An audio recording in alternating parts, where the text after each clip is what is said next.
सुधा भोजनम का हम लोग अब 25वां श्लोक देखेंगे, जिसमें श्रद्धा कहती है ज्योति गृहम किंचित इदम नु मन्ये।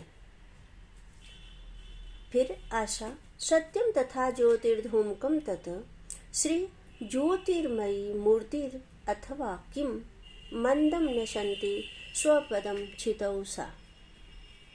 अब इसका अन्वय देखिए। अहो इदम किंचित ज्योतिर्गृहम नु मन्ये तथा सत्यम तत् अधूमकम ज्योति अथवा किम साचितौ स्वपदम मंदम नशंति ज्योतिर्मयी मूर्तिरेव।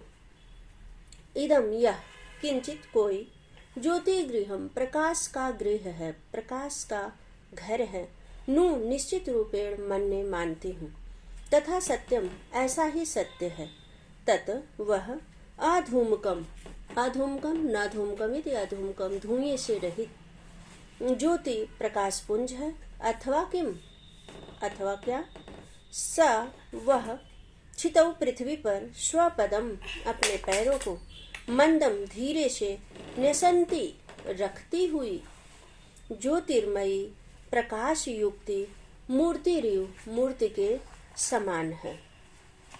अब एक बार और देखिए श्रद्धा आशा श्री क्या कहते हैं। तो यह कोई ज्योतिर्गृह प्रकाश का गृह है, निश्चित रूप से मैं मानती हूँ ऐसा ही सत्य है, वह धुएं से रहित प्रकाश पुंज है, अथवा क्या वह पृथ्वी पर अपने पैरों को धीरे से रखती हुई प्रकाश युक्त मूर्ति के समान है। अब अगला श्लोक है 26वां श्लोक है, जिसमें आशा कह रही है आशा हम भगवन ऐसा भवन्तम अभिवादये। ऐसा अहम भगवन श्रद्धा स श्रद्धम अभिवादये। श्री कहते श्री रीति शक्र कन्या अहम भगवन अभिवादये।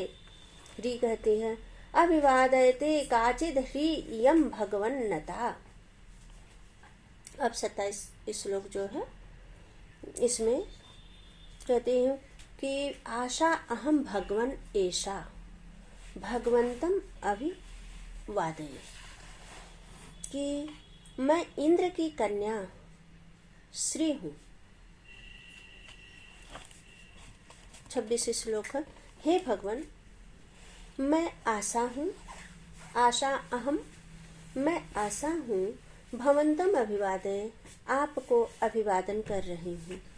श्रद्धा करे ऐसा हम भगवान श्रद्धा स श्रद्धम अभिवादये। हे भगवान मैं इंद्र की कन्या श्रद्धा हूँ और आपको श्रद्धा के साथ अभिवादन कर रही हूँ। श्री इति शक्र कन्या अहम भगवान अभिवादये। मैं श्री हूँ, शक्र की कन्या हूँ और हे भगवान आपको अभिवादन कर रही हूँ। हरि कहती है अभिवादयते काचित ह्री इयम भगवन्नता। मैं इंद्र की कन्या ह्री हूँ, हे भगवान मैं आपको अभिवादन कर रही हूँ। अब 28वां श्लोक देखिए। स्वस्ति सुवर्ण वल्लीभ्यो भवतीभ्यस्तथा पुनः समभिलषितं स्वीयं लभन्तां च यथा मतम्।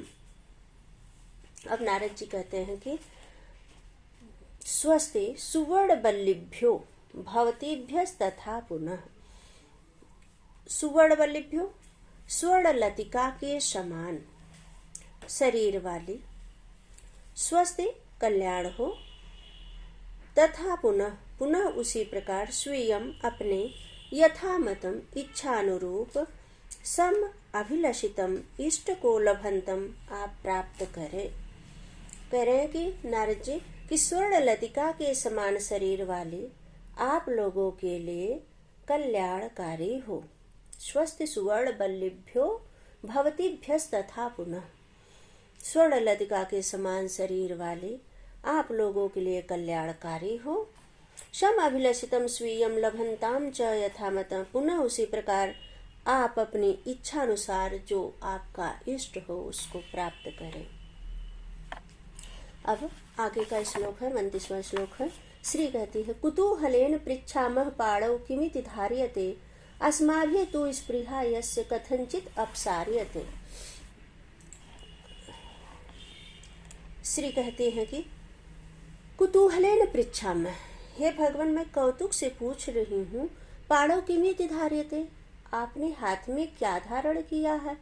अस्माभिः तु स्पृहा यस्य कथंचित अपसार्यते, जिसकी चाह यानी प्राप्त करने की इच्छा है हम लोगों के द्वारा तो किसी प्रकार हटाई जा रही है। अब इसमें कह रहे हैं